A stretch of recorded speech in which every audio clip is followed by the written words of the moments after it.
संत रामपाल जी महाराज एक ऐसे महान संत जिन्होंने अपनी सतभक्ति, तत्व ज्ञान, करुणा और सेवा के बल पर समाज में नई मिसाल कायम की है। संत रामपाल जी महाराज की अगुवाई में उनके सभी सतलोक आश्रमों से समाज कल्याण के अद्भुत कार्यों ने समाज को सुनहरे भविष्य की एक नई उम्मीद दिखाई है। संत रामपाल जी महाराज से नाम दीक्षा लेने के बाद लाखों लोगों की लाइलाज बीमारियां जैसे कैंसर, एड्स आदि ठीक हुई। संत जी के ज्ञान से प्रेरित होकर उनके अनुयायियों ने लाखों यूनिट रक्तदान किया। संत जी ने लाखों बहन बेटियों का दहेज मुक्त विवाह करवाया।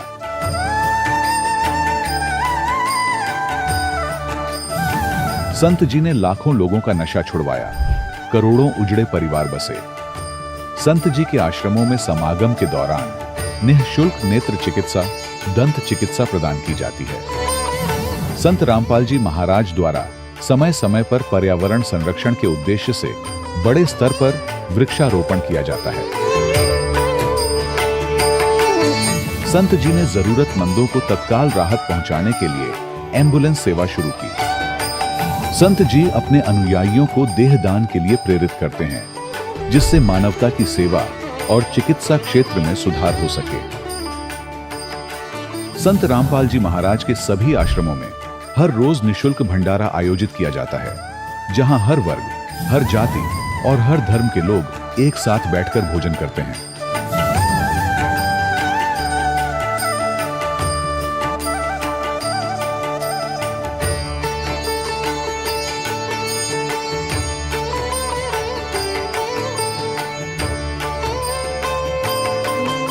संत रामपाल जी महाराज की अन्नपूर्णा मुहिम ने गरीब और बेसहारा लोगों के जीवन में एक नई ऊर्जा और उम्मीद को जन्म दिया है।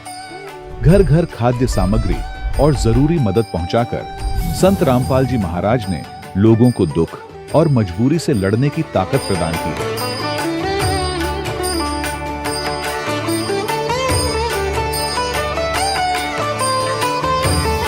संत रामपाल जी महाराज द्वारा गरीब लोगों के लिए घर बनवाने का अद्भुत कार्य एक ऐसी मिसाल कायम कर रहा है जो सदियों सदियों संत जी की उदारता और दया भावना के तौर पर जाना जाएगा।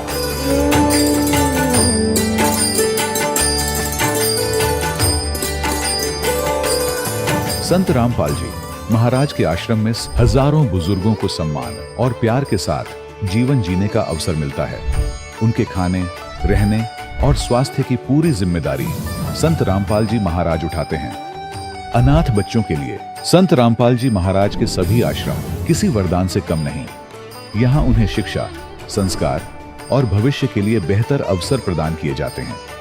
चाहे बाढ़ हो, भूकंप या महामारी, संत रामपाल जी महाराज और उनके अनुयायी हमेशा ही जरूरतमंदों के लिए सबसे आगे खड़े रहते हैं। कोविड महामारी के दौरान संत रामपाल जी महाराज के आश्रमों से करोड़ों लोगों के लिए भोजन, दवाइयां और जीवन रक्षक सामग्रियां उपलब्ध कराई गई। चाहे गरीब की मदद हो या किसी शोषित और पीड़ित वर्ग के हक और सम्मान की लड़ाई, संत रामपाल जी महाराज ने हमेशा ही उनकी दबी आवाज को सरकारों तक पहुंचाया है और उन्हें उचित न्याय दिलवाने में अहम भूमिका अदा की है। समाज में आध्यात्मिक और सामाजिक मूल्यों के प्रति जागरूकता लाने में संत रामपाल जी महाराज हर कदम पर मानवता के सच्चे सेवक साबित हुए हैं। संत रामपाल जी महाराज का जीवन हमें सिखाता है कि सच्ची सेवा वही है जो निस्वार्थ भाव से की जाए। आइए हम भी इस महान सेवा के कार्य में इस महान संत से जुड़ें और संत रामपाल जी महाराज से नाम दीक्षा लेकर अपने जीवन को धन्य बनाएं।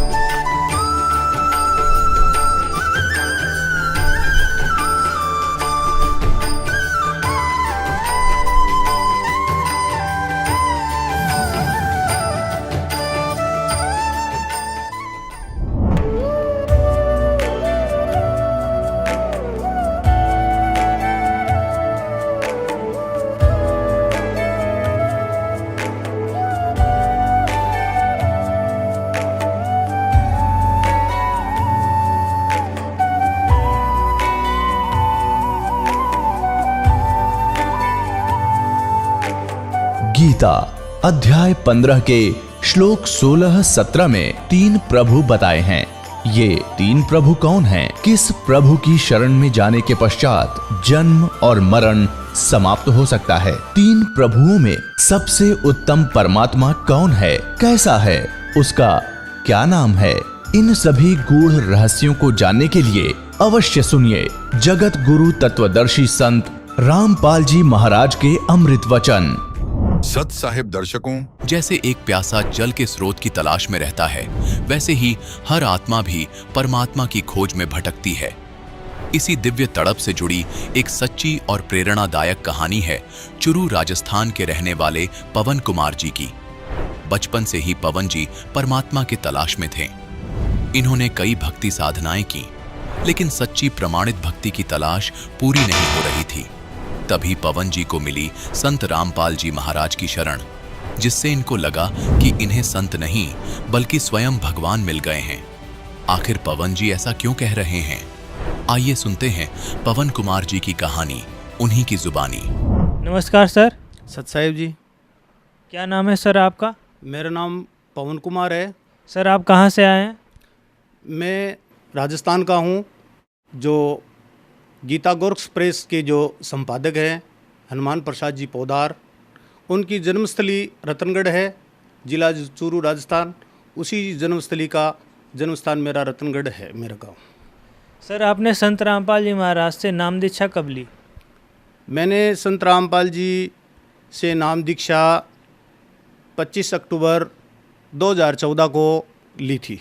सर आप संत रामपाल जी महाराज से जुड़ने के पहले आप क्या भक्ति साधना करते थे? माँ भगवती की पूजा करते थे, गणेश जी की भी पूजा करते थे और बालाजी की भी पूजा करते थे।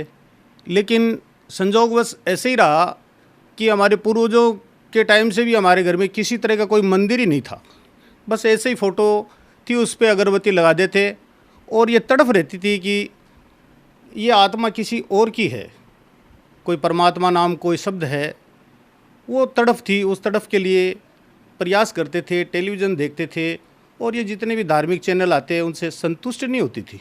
और घर पे ये मद भगत गीता ये भी पढ़ते थे, लेकिन कहीं कहीं ये टीवी चैनल पे दिखाते थे कि मद भगत है, गीता है, इनका आज चल रहा है साप्ताहिक, तो उसमें माते बहनें भाई ये नाचते गाते थे। तो ये ऐसे लगता है कि ये तो कहीं गीता में लिखा नहीं है, ये नाचते हैं गाते हैं। सर आपने बताया कि संत रामपाल जी महाराज से जुड़ने से पहले अन्य देवी देवताओं की भक्ति करते थे। इसके अलावा आप शास्त्रों का अध्ययन भी करते थे, तो इन सब भक्ति करते हुए भी आपको कोई लाभ हुआ या नहीं? संत रामपाल जी की शरण से पहले बहुत देवी देवताओं की इनकी जो भक्ति करते थे उनसे कोई लाभ नहीं मिला, 0% लाभ नहीं मिला, बल्कि हानियाँ ही होती रहती। शारीरिक विकार, मानसिक परेशानी, आर्थिक परेशानियाँ, ऐसी परिस्थितियों का समझौता यानी टाइम चलता ही रहता था, कोई बेनिफिट नहीं मिला। सर संत रामपाल जी महाराज से जुड़ने का कारण क्या था? आत्मा में ये तड़फ रहती थी कि कोई अच्छा संत मिले, कोई अच्छे सतगुरु की शिक्षा मिले, जिससे इस आत्मा का कोई कल्याण हो सके। वैसे तो हमारे पहले भी आध्यात्मिक गुरु थे, लेकिन उनसे मतलब संतुष्टि नहीं हुई इस आत्मा को कि ये जिसे इन्होंने जो ज्ञान दिया है वो कोई वास्तविक मोक्ष मार्ग की तरफ कोई ले जाने का कोई रास्ता नहीं बताया। उन्होंने हठ धर्म ही बताया। जैसे हमारे एक गुरुजी थे बेगानाथ जी, पहले उन्होंने खेचरी मुद्रा बताई, तो खेचरी मुद्रा में करता था, लेकिन मैंने करते करते ऐसे सोचता कि इस तरह की जो शारीरिक पीड़ा देकर अगर इस प्रकार से अगर परमात्मा को अगर पाना चाहते हैं तो शायद संभव नहीं कि परमात्मा मिल जाए।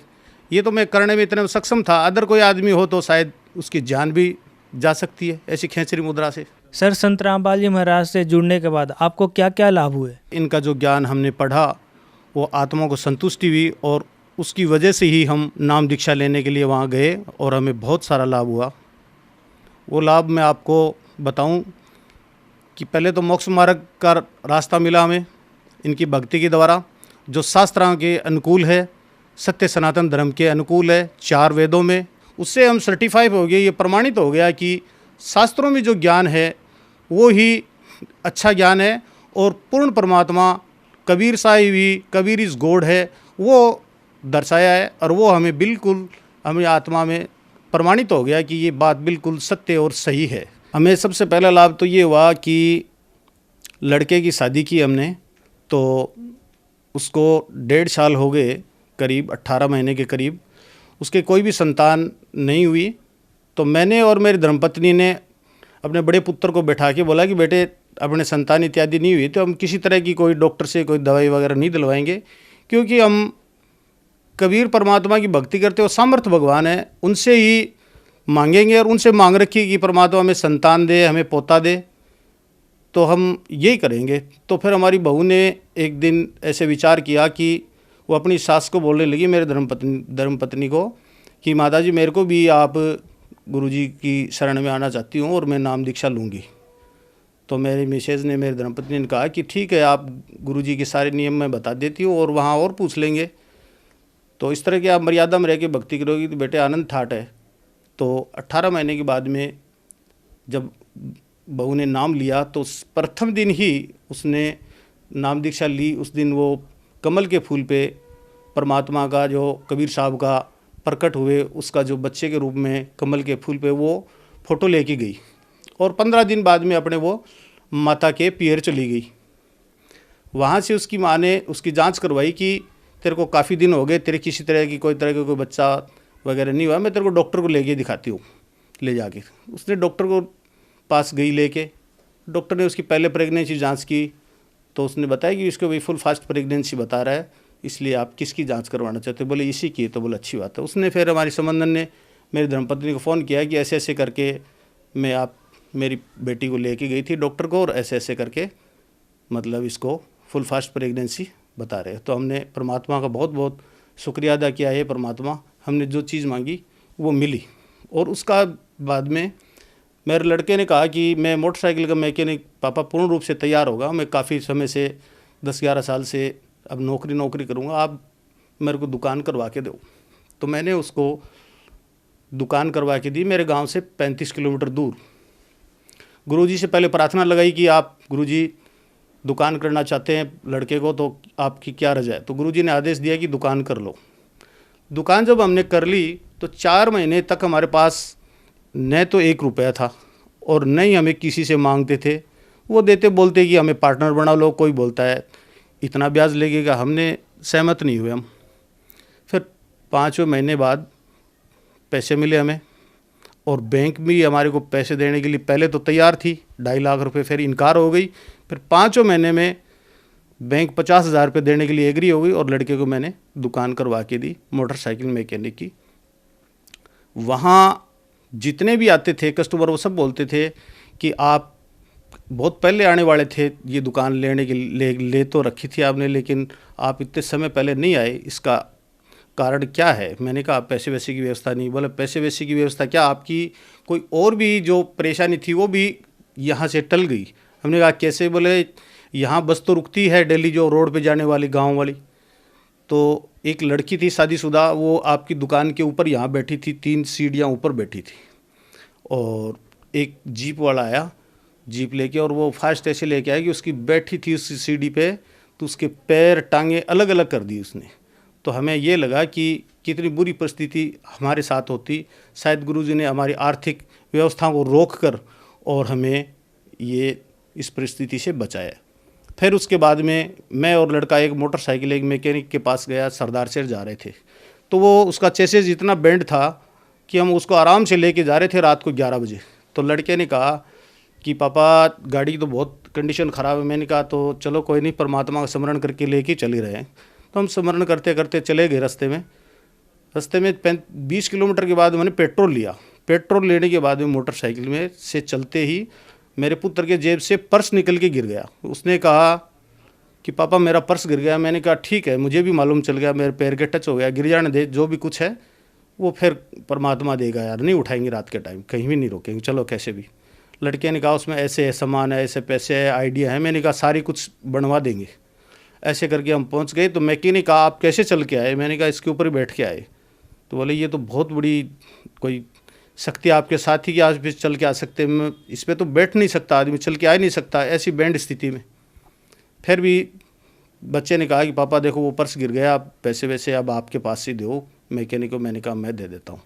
तो हमने उनको पैसे वैसे दे के उसी मोटरसाइकिल को रात को 3 बजे कंप्लीट करवा के वापस सरदार शेर से हमारे रतनगढ़ आए, 50 किलोमीटर चल के, और सुरक्षित पहुंच गए।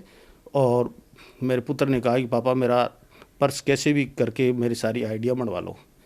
मेरी बीवी ने कहा कि बेटा ऐसे है, अपने गुरुजी से प्रार्थना लगा लो तो मिल जाएगी। ऐसे करते 4 रोज़ निकल गए। हम रोज़ाना उस बैग को उठाते, देखते, उसमें से कुछ नहीं मिलता था। 5वें रोज़ लड़का जब आया था दुकान से वो बैग को लेके, वो अपनी छोटी बहन को बोला कि ले तेरे लिए आइसक्रीम लेके आ रहा हूँ, तो उसने तुरंत बोला कि ये देखो मेरा पर्स निकल गया। वो मिट्टी से, धूल से भरा हुआ था, जबकि मेरे गांव से 50 किलोमीटर दूर रात्रि के टाइम में वो गिरा था। और 5वें दिन हमारे घर पे वो वापस लड़के के बैग में ही मिल गया था, जबकि हमारे घर में कहीं भी कोई कच्चा नहीं है, कहीं मिट्टी नहीं है, और रास्ते से लड़का डेली अप डाउन करता बस में, और दुकान में भी उसके अलावा और कोई दूसरा कोई आदमी भी नहीं है कि उसको डाल दे उसके अंदर। ऐसे करके परमात्मा का ये भी बहुत बड़ा चमत्कार है हमारे लिए। और आर्थिक व्यवस्था परमात्मा की दया से इतनी मजबूत है कि आज बिल्कुल अच्छे हैं, वो आपके सामने स्पष्ट है। सर, आमजन को आप क्या संदेश देना चाहेंगे?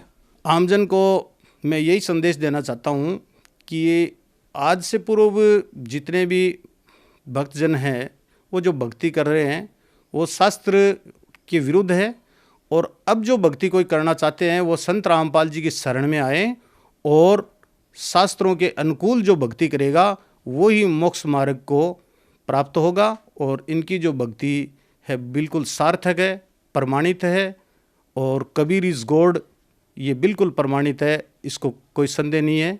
इसलिए सभी भक्त समाज को ये संदेश देना चाहते हैं कि संत रामपाल जी महाराज की शरण में आएँ, और अधिकतर टीवी चैनल चलते हैं, उनके माध्यम पे जो मोबाइल की जो पट्टी चलती है उसके संपर्क करके आप जिस किसी क्षेत्र में रहते हैं उस क्षेत्र में आपको नाम दान के अंदर पे वो आपको भेज देंगे, और नाम दीक्षा लेके अपनी मर्यादा में भक्ति रह के और अपना मोक्ष मार्ग करवाएं। धन्यवाद सर। सत साहिब। दर्शकों, अभी आपने सुने संत रामपाल जी महाराज से दीक्षा प्राप्त करके सुखी हुए भक्त के अनुभव। अब देखिए जगत गुरु तत्वदर्शी संत रामपाल जी महाराज के मंगल प्रवचन। भगवान शिव ने बहुत बार पार्वती जी से कहा था कि आप भक्ति किया करो, देखो मैं भी करता हूं। तो पार्वती जी कहा करती थी कि मुझे तो भगवान मिल गए हैं, आप देवों के देव महादेव हो, मुझे क्या जरूरत है भक्ति करने की। भगवान शिव बहुत समझाया करते थे कि जीव को भक्ति अवश्य करनी चाहिए, साधना करनी चाहिए, उस परमात्मा की भक्ति करो। लेकिन उस पार्वती का गला या बात उतरा नहीं करती। पुण्यात्माओं, जिस प्राणी को सुख गणा है वो सुख इस प्राणी का महादुश्मन है। कबीर साहब कहते हैं, सुख के माथे पत्थर पड़ो जिसते नाम हृदय ते जावे, और बलिहारी व दुख के जो पल पल नाम रटावे। तो पार्वती को इतना सुख था, सभी देवी देव हाथ जोड़ा करते थे और सर्व ऐश्वर्य उपलब्ध थे, तो उसने क्या जरूरत थी भक्ति करने की। तो इसलिए भगवान शिव के पास जो मंत्र था वो स्वयं जाप करते थे, वो पार्वती जी को मंत्र बताया नहीं। एक दिन भगवान शिव सैर सपट्टे को गए हुए थे बाहर, पीछे से नारद जी आ गए और नारद जी बोले कि हे माता, आप जन्म और मरण के दुख को सहन कर रही हो, और आपके घर में एक ऐसी अनमोल वस्तु है जिसके सेवन करने से आपका ये जन्म और मृत्यु मिट सकता है। पार्वती जी ने पूछा कि भाई नारद, ऐसी कौन सी वस्तु है, मुझे तो मालूम नहीं। उस नारद जी ने बताया कि भगवान शिव के पास एक मंत्र है, अमर मंत्र, और वो किसी को नहीं बताते और स्वयं मंत्र का जाप करते हैं, जिस कारण से वो अमर हैं। और उस मंत्र के अभाव से आप जन्म और मृत्यु को प्राप्त होते रहते हो। आपका 108वां जन्म है और भगवान शिव कांस्टेंट चल रहे हैं,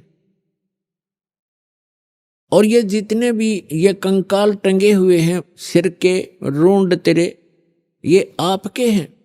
आप 107 बार मर चुकी हो, 107 बार ही आपने भगवान शिव को ही वर रूप में चुना है। 107 जन्म आपके हो चुके, 108वां चल रहा है। तो पार्वती जी का यह बात खटकेगी कि सचमुच ये मेरे ही सिर हैं, अगर आपके ही हैं ये।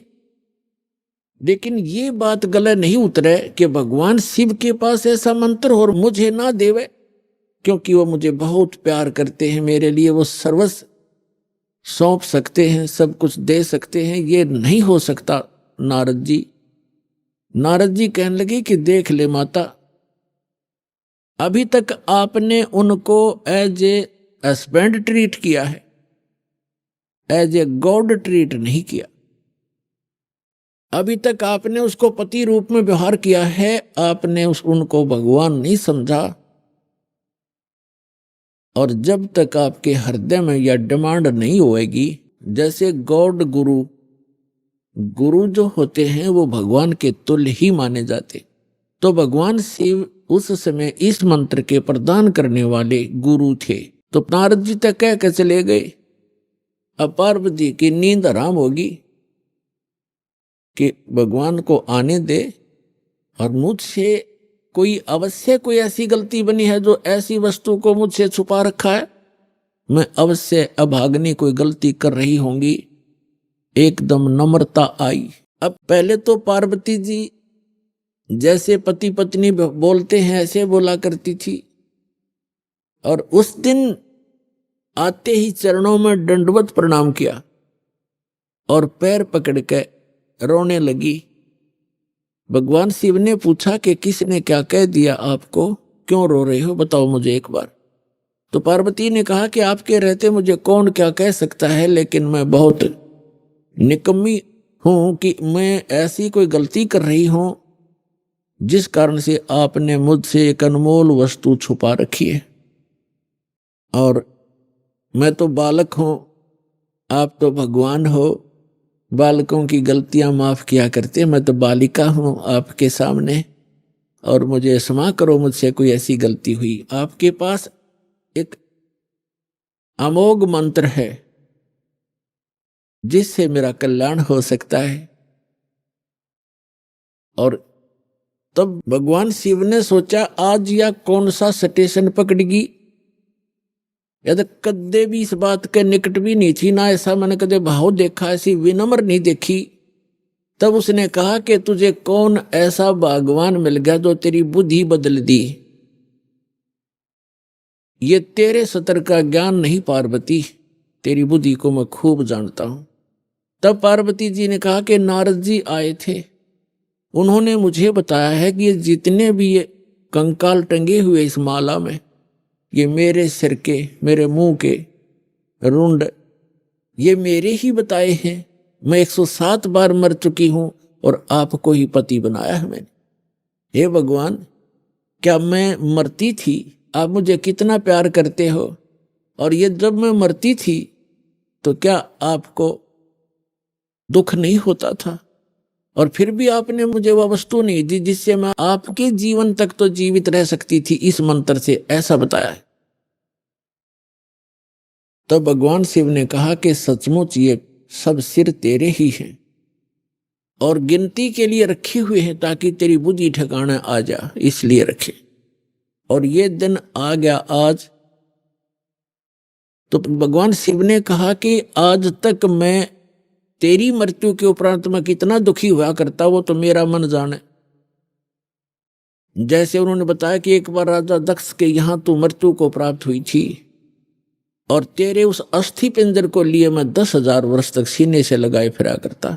मैं इतना पागल की तरह तेरे ऊपर आसक्त था, तेरे वियोग में मैं इतना दुखी होता था। पार्वती ने कहा कि फिर भी आपने मुझे यह मंत्र क्यों नहीं दिया जिससे मैं मरती नहीं और आपके साथ ही रहती।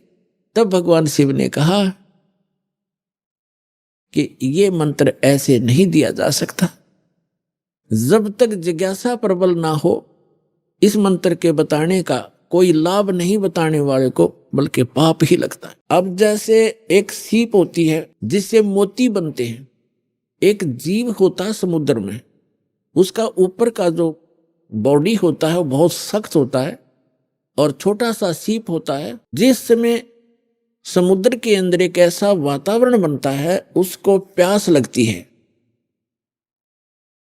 और वो समुद्र के जल को ग्रहण नहीं करती, वो ऊपर आ जाती है सतह पर, पानी के ऊपर की सतह पर। और जब स्वाति नक्षत्र की ऊपर से कोई बूंद आसमान से उसके मुख पर गिर जाती है उस समय, तो उस बूंद से जब मुंह खुला हो सीप का, उसकी डिमांड होती है उस बूंद की, आसमान के पानी की बूंद की, और उसमें मुंह खुला हो और उसमें वर्षा हो रही हो, तो मुंह खुले हुए पर एक ही बूंद पर्याप्त है उसमें मोती बनाने के लिए, और मुंह खुला ना हो और सीप बेशक ऊपर सतह पर जल के ऊपर घूम रही हो, चाहे सारा सामन बरस जा, उस मोती नहीं बन सकता क्योंकि उसका मुंह खुला नहीं है। तो ऐसे ऊपर बगैर मुंह खुले और उस बूंद की कोई वैल्यू नहीं है, व्यर्थ जाती है। ठीक इसी प्रकार भगवान शिव ने बताया कि आपके अंतःकरण का मुंह खुला नहीं था, आपके अंदर ये जिज्ञासा उत्पन्न नहीं हुई थी, इसकी डिमांड नहीं हुई थी।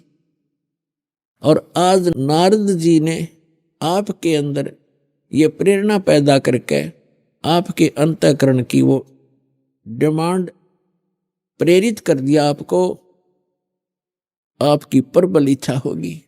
अब ये मंत्र दूंगा पार्वती तो तेरा काम करेगा।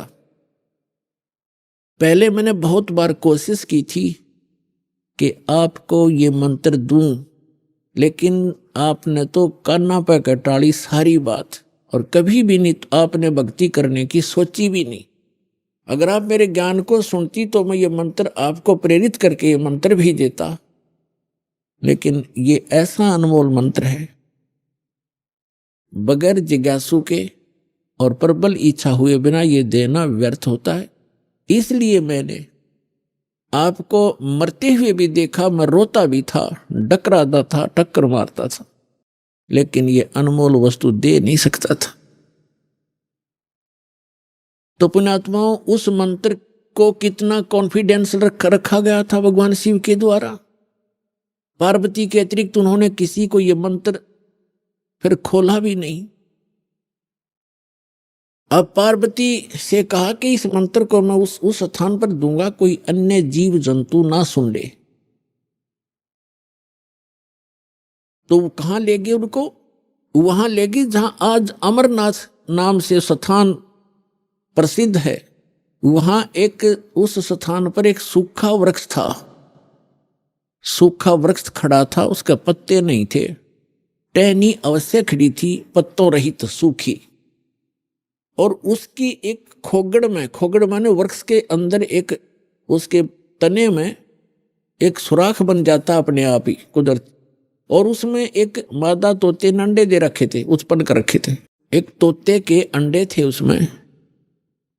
तो भगवान शिव ने देखा कि आसपास, क्योंकि अगर कोई हरे वृक्ष के नीचे बैठते हैं तो कोई ना कोई पक्षी भी आकर बैठ सकता था, दिखाई नहीं देता, इसलिए ऐसे सूखे वृक्ष के नीचे बैठे जाकर कि कोई पक्षी भी निकट आवेगा तो पता लग जाएगा। तो उससे पहले भगवान शिव ने अपने दोनों हाथों को ऐसे जोर से बजाया 3 बार, और इतना भयंकर नाद हुआ, आसपास के पक्षी और पशु सैकड़ों किलोमीटर दूर उड़कर चले गए, इतने भयभीत हो गए। और जो अंडे थे वो भी बच्चे बनकर उड़ गए। एक अंडा वो खराब था, डिफेक्टिव था, वो वहां रह गया। अब पुण्यात्माओं देखना, ये है कंप्लीट स्पिरिचुअल नॉलेज, ये संपूर्ण अध्यात्म ज्ञान है। अब आप देखते हो जैसे अस्थि उठाते हैं, अस्थि फूल उठाते हैं, जो हार्ड जीव के, मनुष्य के, स्त्री या पुरुष के जला दिए जाते हैं, शरीर को अंतिम संस्कार कर दिया जाता है शरीर का, उसके बाद उसके कुछ कण हड्डियों के बच जाते हैं, उनको फूल बोलते हैं, अस्थि बोलते हैं। उनको वहां से उठाया जाता है उस राख से, और कहाँ डाल के आते हैं? गंगा में, दरिया में। क्यों डालते हैं? ये तो एक बहकाने वाली बात है कि वहां गति करवाने जाते हैं। मरने के बाद जीव चला गया जहां जाना था, उन हड्डियों के कहीं फेंकने से, दरिया में डालने से गति होती है? उसका मूल उद्देश्य ये है कि जैसे हम जिस बॉडी में रहे हैं, ये शरीर हमने सबसे प्रिय है। इंसान कोई रोगी हो जाता है, रोग भयंकर होता है, उसमें बहुत इलाज करवाना पड़ता है, तो अपने मकान और जमीन को भी बेचकर इस शरीर को सुरक्षित रखना चाहता है। ये कितना प्रिय होता है। और इसको छोड़कर जब ये प्राणी जाता है, पहले ये ऊपर ले जाया जाता है, वहां तपस्शिला पर इसको भूना जाता है, इसके अंदर से गंध निकालकर फिर इस जीव को फेंक दिया जाता है। ये आकाश मार्ग से आकर धर्मराज के दरबार में पंक्ति में खड़ा हो जाता है। इस प्रोसेस में इसको 10-12 दिन लग जाते हैं। इसलिए 13वें दिन ये वापस आ जाता है, जहां इसने गधा बनना है, कुत्ता बनना, सूर बनना है या भूत बनना है, उस लाइन में फिर लग जाता है। तो ये प्रेत बन जाते हैं अधिकतर। भूत पूज कर भूत बनेंगे, तो हम सब भूतों की पूजा ही करते थे। तो प्रेत बनकर आता है कहाँ? अपने घर में। घर से फिर अपने शरीर को खोजता है, मेरा शरीर कहाँ, उसमें प्रवेश करूं। फिर वो वहां से चलता चलता जाता है, क्योंकि एक फिल्म सी बनी होती है, वो फिर वहां जाता है जहां उसका अंतिम संस्कार किया होता है। तो वहां अगर वो अस्थि नहीं उठाई जाती है, तो वो जीव उन अस्थियों को चिपक जाता, मेरी है, ये मेरी है, उनका चिपका रहता वहां पर। और जिन गुरुओं को ज्ञान तो था नहीं, उन्होंने सोचा कि ये अस्थि अगर यहां से उठा कर और कहीं फेंक आवे, दरिया में डाल दें, तो ये उस प्रेत का हाथ ना लगे, वो यहां चिपक कर ना बैठे इन शमशान घाट में, यहां गांव में ना रहे, कहीं और चला जा। इसलिए उसको उठाकर उनकी अस्थियों को जल प्रवाह कर देते हैं। वहां डालने के बाद फिर इसको पता ही नहीं लगता वो कहाँ गई। इनका ये उद्देश्य होता है कि वो वहां से जगह छोड़ जावे, उनकी खोज में उड़ा गंगा किनारे धक्के खाता रहे। तो पुण्यात्माओं, ये अस्थि उठाने की ये प्रक्रिया यहां से चली है। और इसे उठाओ या ना उठाओ, ये कोई फायदा नहीं, उसमें कोई लाभ या हानि नहीं है उस जीव को जो चला गया शरीर को छोड़कर बाद की क्रियाओं से। अब ऐसे ही जैसे आपको बहुत बार बताया है कि इस प्राणी को मानव शरीर 2 प्रकार से प्राप्त होता है। एक तो 84 लाख योनियों को भोग गए, एक टर्न वाइज एक मानव शरीर कंपल्सरी प्राप्त होता है। और दूसरे प्रकार का वो होता है जो शुभ संस्कारों से लगातार भी कई मनुष्य जीवन आपके पूर्व जन्म के पुण्य संस्कारों से हो जाते हैं। तो एक सुखदेव नाम के ऋषि हुए, फिर वो बाद में उनकी आत्मा 84 लाख योनियों को भोगती भोगती, और तोते का संस्कार था उसका। अब तोते में उसका इतना ही संस्कार था कि उसके निमित्त था वो अंडा। जैसे गर्भ में ही कई बच्चे मर जाते हैं, तो उनका उतना ही संस्कार होता है उस मनुष्य जीवन का, तो वो पूरा कर लिया उसने। एक मनुष्य जीवन, गर्भ में मर जाना, बाहर आते ही मर जाना, इस तरह। अब उसका संस्कार था इतना ही कि उस अंडे में उसकी आत्मा आई और अंडा गंदा हो गया। अब उसके बाद भी वो उसका चिपका रहा कि मेरा है, वो आत्मा वही रही। और बाकी अंडे जो स्वस्थ थे, भगवान शिव की अपनी जो धारणा से कि आसपास कोई अंडा हो वो भी स्वस्थ हो जाए, तो वो उस ताड़ी बजाने से अंडे बच्चे बनकर और पक्षी बनकर उड़ गए। अब वो संस्कार था उसका ऐसा ही निर्धारित था कि वहां भगवान शिव कथा सुनावेगा पार्वती को, क्योंकि कोई भी उपदेश दिया जाता है पहले सत्संग किया जाता है। तो भगवान शिव ने पार्वती को पहले उस अमर परमात्मा की कथा सुनाई कि कोई ऐसी शक्ति है, इनको वैसे ज्ञान नहीं, लेकिन वेदों से जैसा इनको ज्ञान प्राप्त हुआ तो ये बता रहे थे कि पार्वती उस परमात्मा की भक्ति करनी चाहिए, उस भगवान की भक्ति से जीव का मोक्ष होता है। और इन देवताओं को भी ये मानव शरीर माना जाता है, और मानव शरीर ये भगवान की साधना उपासना के लिए ही प्राप्त होता है। और फिर वो बताने लगे कि ध्यान लगाओ, मैं बताता जाता हूं, जहां टारगेट मैं आपको बताऊं आपकी सुरती वहीं पहुंचे।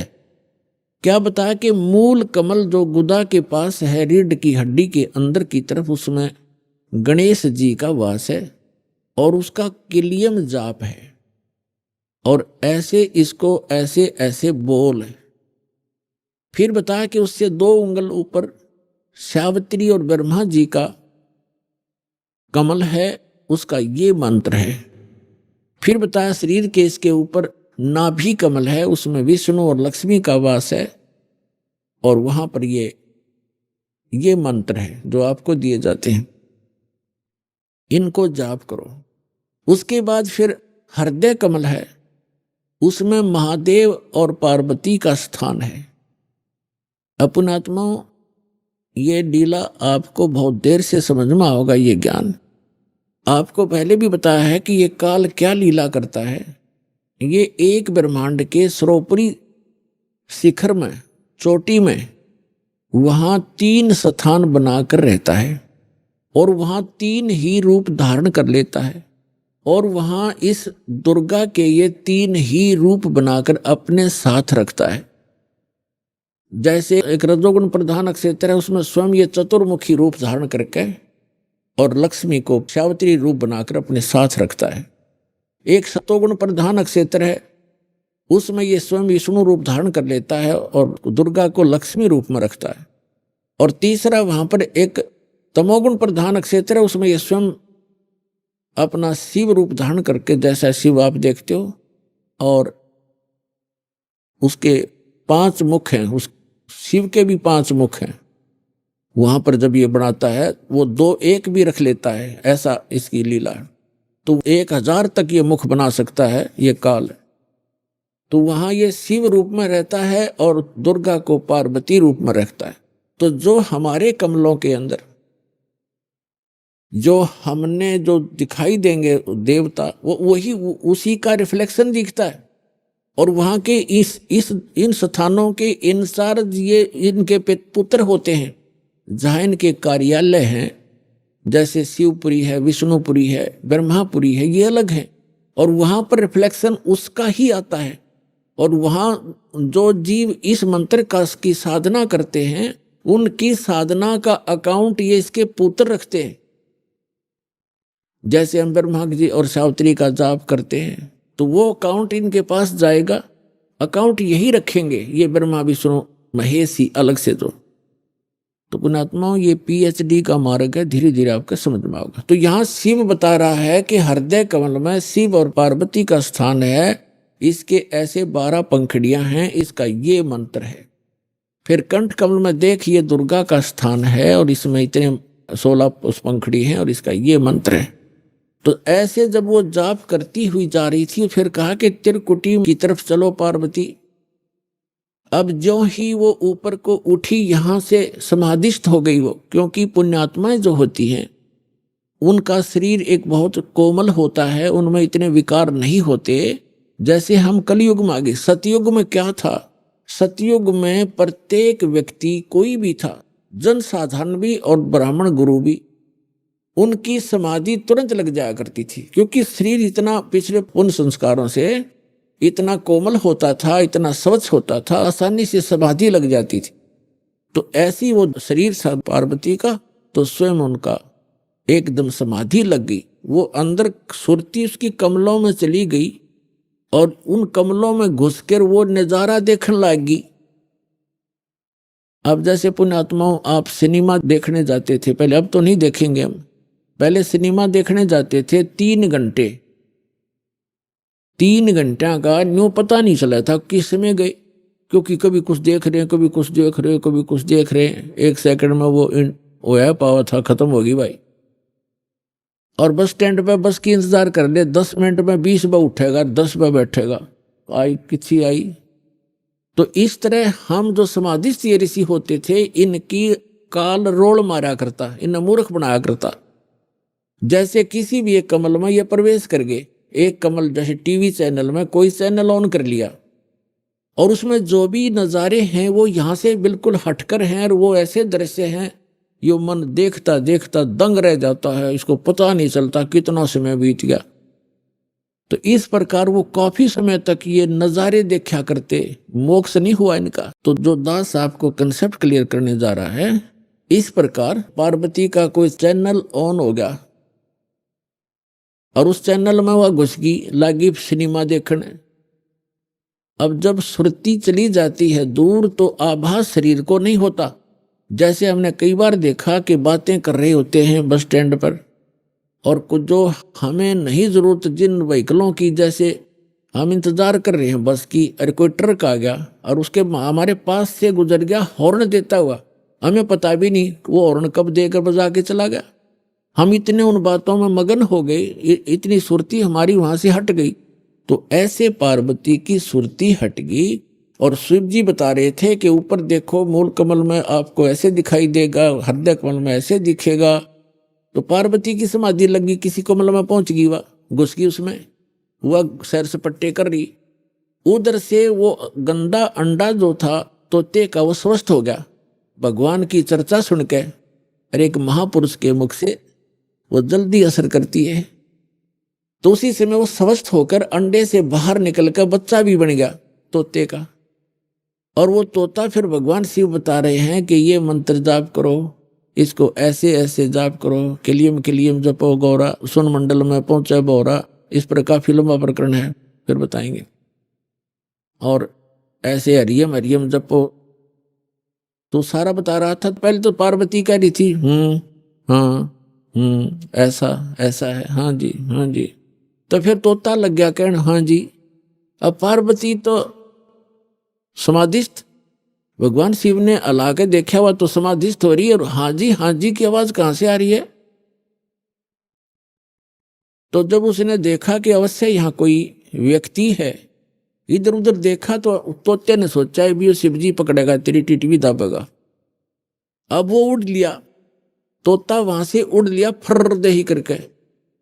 अब शिव जी ने देखा कि इसने मेरा मंत्र प्राप्त कर लिया, और तोता बड़ा बदमाश होता है, यो किताब बोल लेगा इसने।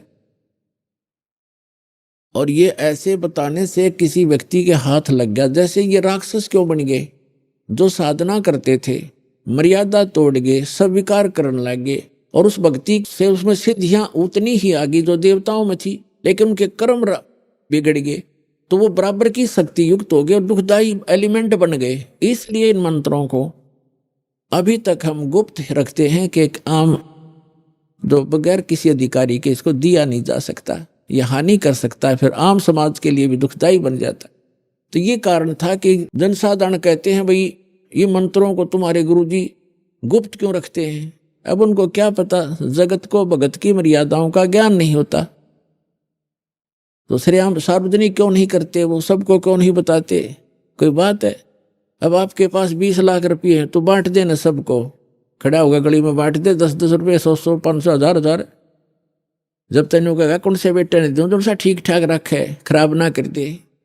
तो ये एक अनमोल धन है, ऐसे नहीं बांटा जाता। तो भगवान शिव पीछे पीछे और तोता आगे आगे, दोनों में सिद्धि, उस मंत्र से वो भी मंत्रित होकर के सिद्धि युक्त हो गया और वो भाग लिया। आगे तोते का शरीर छोड़कर वेद व्यास की पत्नी ने जमाई ली, उसके माध्यम से वो सूक्ष्म रूप से गर्भ में पहुंच गया। और जब उनका मिलन हुआ पति पत्नी का, तो उस समय उसने उसमें बॉडी धारण कर ली वेद व्यास और उसकी पत्नी से, और गर्भ में रहा। तो भगवान शिव आए पीछे पीछे और कहा कि व्यास की पत्नी, तेरे पेट में मेरे ज्ञान का चोर है, मैं इसे मारूंगा।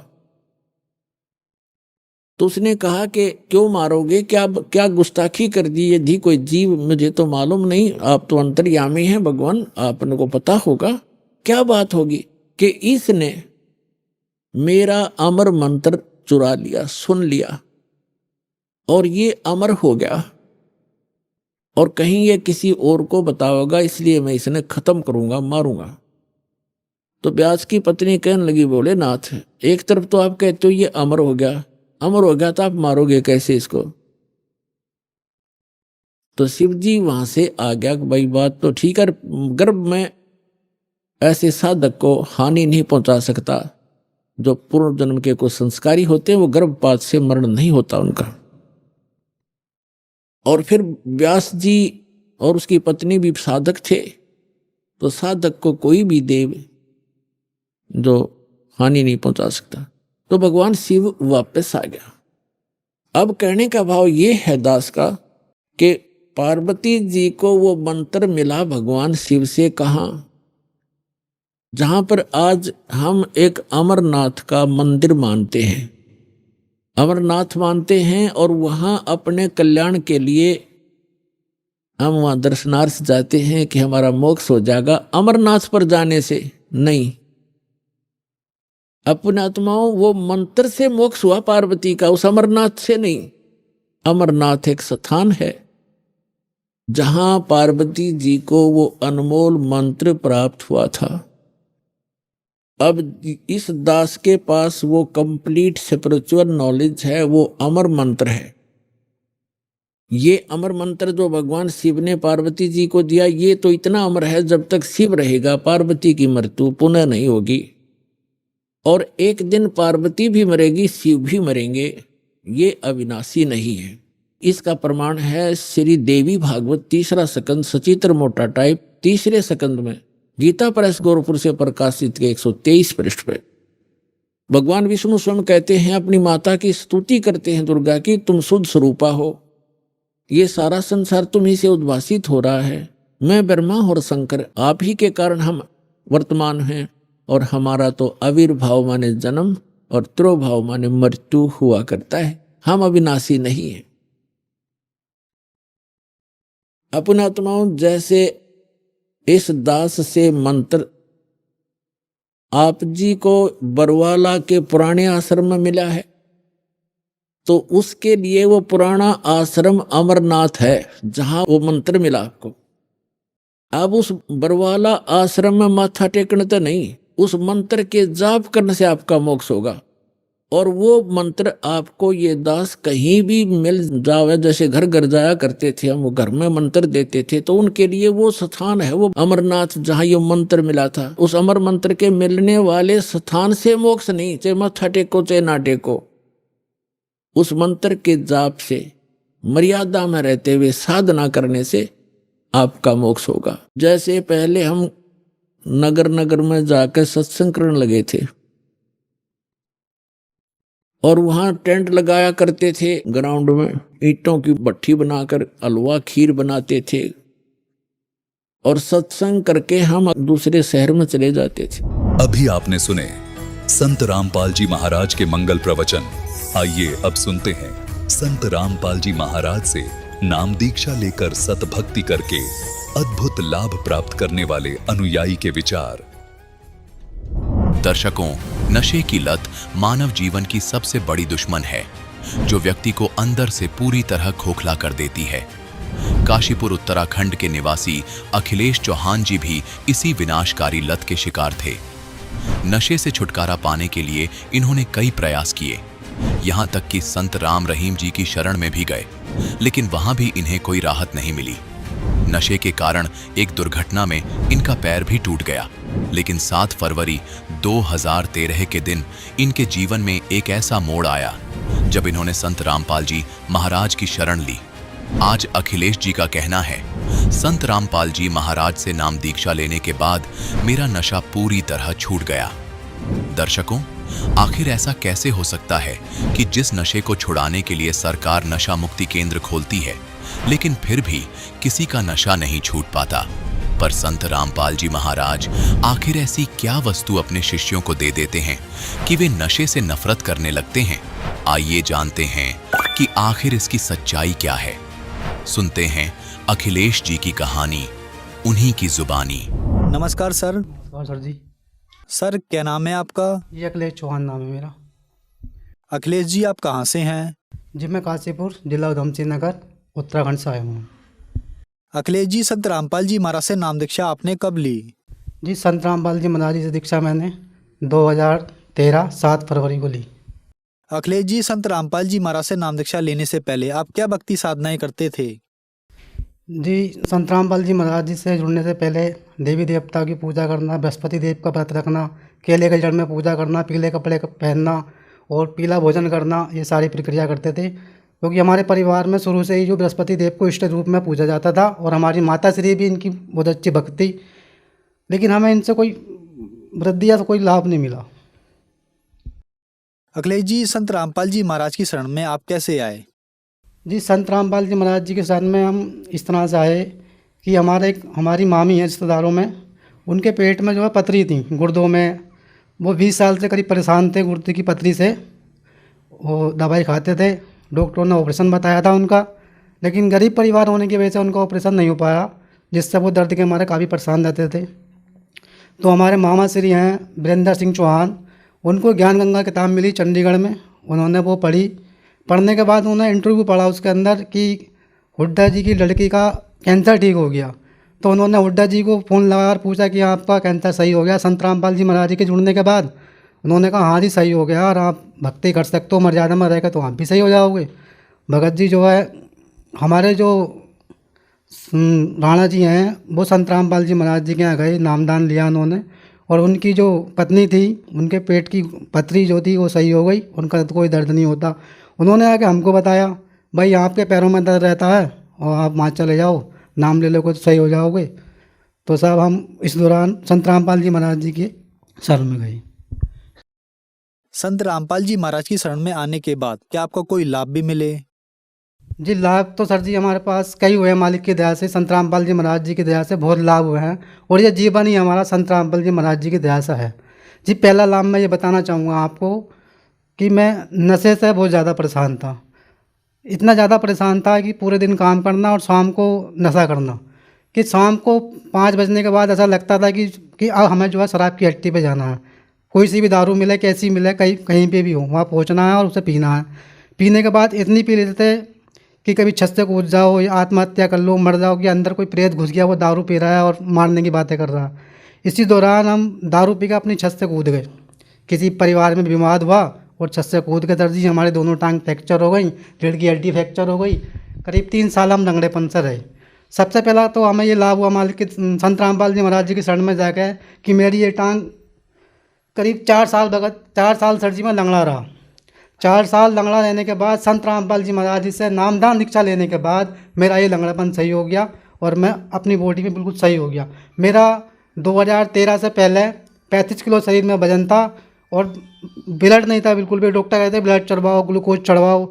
संत रामपाल जी महाराज जी की शरण में आने के बाद मैंने 4 बार ब्लड दे चुका हूँ। वजन मेरा 65 किलो है और मालिक की दया से मेरी रीढ़ की हड्डी में कोई दिक्कत नहीं, दोनों पैर मेरे सही हैं और मैं सही काम करता हूँ और सही काम सारा करता हूँ। सर जी, नशा तो मैं इस तरह से करता था, समझ लो कि जैसे कोई दारू ऐसा से पीता था जैसे कोई पानी पीता हो। हमारी 4-5 नशा करने वालों की टीम थी, वो कहते थे मैं तुझसे ज़्यादा पी जाऊँ, मैं तुझसे ज़्यादा पी जाऊँ। तो 2-2, 3-3 बोतल पी जाते थे। हमें ये पता नहीं चलता कि दारू कितनी पी रहे हैं, कि समझ लो कोई भूत घुस के अंदर आके पी रहा, पता ही नहीं चल रहा। और उसके बाद कभी कभी ऐसा होता था कि एक दारू एक पैक पिया और साहब छत से कूद गए, लड़ाई झगड़े करने लगे। सुल्फा भी पी लिया, शराब भी पी ली और कैप्सूल भी खा ली, फिर भी नशा नहीं हुआ। इतना नशा करते थे हम। और जैसे काम करते थे, मैं पेंटिंग का काम करता हूँ, ठेकेदारी करता हूँ, मालिक से पैसे लिए और नशा करने चले गए। नशा करके लौट गए तो सारे पैसे गायब, सब खत्म, कुछ है ही नहीं। नशा तो इतना ज़्यादा करता था मैं। कई बार आत्महत्या करने की कोशिश करी नशा करने के बाद, कि नशा किया और साहब ट्रेन की पटरी के नीचे जाकर लेट गए, कि झगड़ा कर लिया, पिट के आ गए, उससे बेफजूल के सारे काम करते थे। और नशा से कुछ हम इतने परेशान थे, नशा छुड़ाने के लिए 2006 में, नशा मुक्ति करने के लिए 2006 में संत राम रहीम जी के पास मैं उनकी शरण में गया। उनसे बोला कि साहब हमारा नशा मुक्त करा दो, हम आपकी जो हमें बताओगे हम उस तरह से साधना करेंगे। हम उनके पास गए। जाने के बाद क्या हुआ, वो सामने राम रहीम जी सामने बैठे, हम नीचे बैठे, पंडाल में बैठे थे। तो नशे की इतनी बुरी आदत थी कि हम संत राम रहीम जी के आश्रम के अंदर भी सुरती मल के खाए। वहाँ भी हमारा वहाँ जाकर नशा नहीं हुआ, क्यों, हम नशे से ज़्यादा ही परेशान थे। लेकिन वहाँ पर उन्होंने एक बात बता दी थी कि भाई साहब आपका नशा मुक्त हो जाएगा, आप साधना करना और साधना करने के बाद जो है आप बिल्कुल सही हो जाओगे। रात को 2:30 बजे उठना, कपड़ा डालना और जो मंत्र दिया गया था वो उसका जो है साधना करते थे और कहते थे, हे मालिक हमारा नशा छुड़वा दो, हम तुम्हारी ये बात ढंग से करेंगे। सुबह उठे फिर वो दारू पी ली, फिर बीड़ी सिगरेट पी लिए, उसके बाद फिर वही रोज़ का काम, फिर याद आया, फिर माफ़ी मांगी, फिर वही काम। लेकिन नशा हमारा नहीं छूटा। नशा हमारा संत रामपाल जी महाराज जी की शरण में जाने के बाद ही छूटा सर जी। सर जी एक लाभ और हुआ है हमारे जीवन में। जब हम किराए के मकान पर रहते थे, गरीब परिवार था सर जी, तो हमने जो अपने मकान जहाँ जगह ली है उसके अंदर टीन शेड डाला, और वहाँ पे एक तो हमारे पास लाइट नहीं, और जो पानी मिलता वो मोटर लगानी पड़ती, मोटर लगती है वहाँ करीब 30-35 हज़ार रुपये में, और उसमें ज़मीन में वैसा सर जी जो है 250 फीट से ऊपर पानी नहीं है। तो वहाँ कई बारों को दिखाया, उन्होंने कहा भाई यहाँ 250 फीट पे ही गलाना पड़ेगा, मोटर डालनी पड़ेगी तब आपका पानी मिलेगा।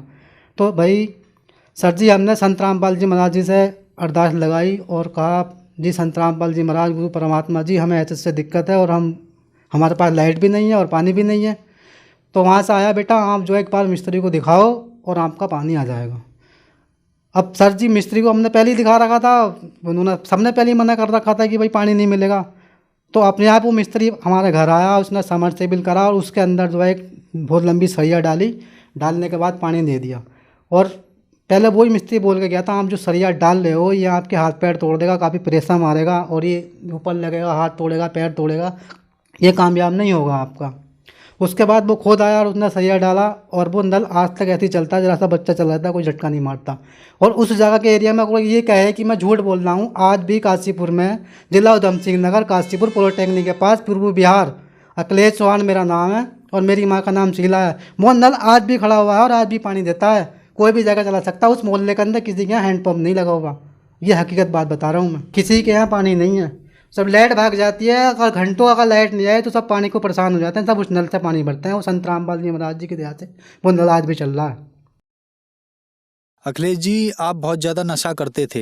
नशा छुड़ाने के लिए आप राम रहीम जी के भी पास गए, वहाँ पर आपका नशा नहीं छूटा, लेकिन संत रामपाल जी महाराज की शरण में आने के बाद आपका नशा छूट गया। तो सर ऐसा कैसे संभव हो रहा है कि जो श्रद्धालु संत रामपाल जी महाराज से नाम दीक्षा लेते हैं उनका नशा एकदम से छूट जाता है? जी सर जी देखो, ये तो ऐसा है ना, जितने भी इससे पहले और भी संत हैं, औरों के पास भी जा रहे हैं, नशा मुक्ति के लिए जा रहे हैं, रोग ठीक कराने जा रहे हैं, जैसे भी जा रहे हैं, तो वहाँ पे जो है ना पूर्ण शक्ति नहीं है, पूर्ण परमात्मा नहीं है, वहाँ पे जो पावर मिलनी चाहिए वो नहीं मिल रही है। हम राम जी के यहाँ गए, उन्होंने हमें मूल मंत्र दिए, लेकिन वो मूल मंत्र उन्होंने काम नहीं किया, क्योंकि उनके जो देवी देवताओं के मूल मंत्र हैं वो और किसी संत के पास है ही नहीं। और यहाँ जो संत रामपाल जी महाराज जी के पास जो भी भक्त आता है, या जो भी कोई जगत का आता है, या कहीं की भक्ति करने वाला आता है, उसको सही भक्ति मिलती है, सही राह मिलती है, सभी देवी देवताओं के सच्चे मंत्र मिलते हैं, जिन मंत्रों का जाप करने से आपके सारे रोग दूर हो जाते हैं, सारा नशा दूर हो जाता है, सारी बीमारी दूर हो जाती है। अखिलेश जी, आज टीवी पर आपको लाखों दर्शक देख रहे हैं, उनके लिए आप क्या कहना चाहेंगे, खास करके उन व्यक्तियों के लिए जो अपना नशा छोड़ना चाहते हैं लेकिन नहीं छोड़ पा रहे हैं?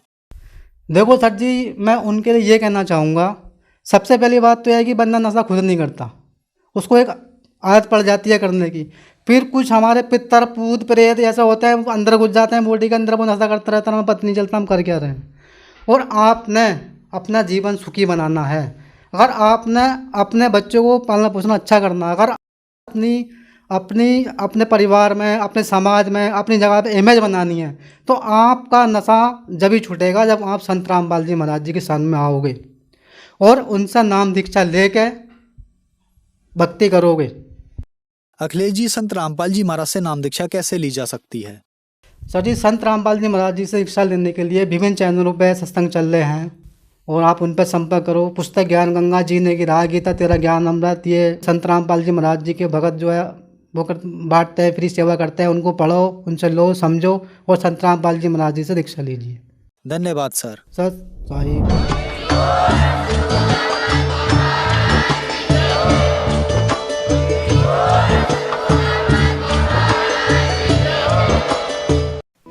आप सुन रहे थे जगत गुरु तत्वदर्शी संत रामपाल जी महाराज के मंगल प्रवचन। अधिक जानकारी के लिए संपर्क करें।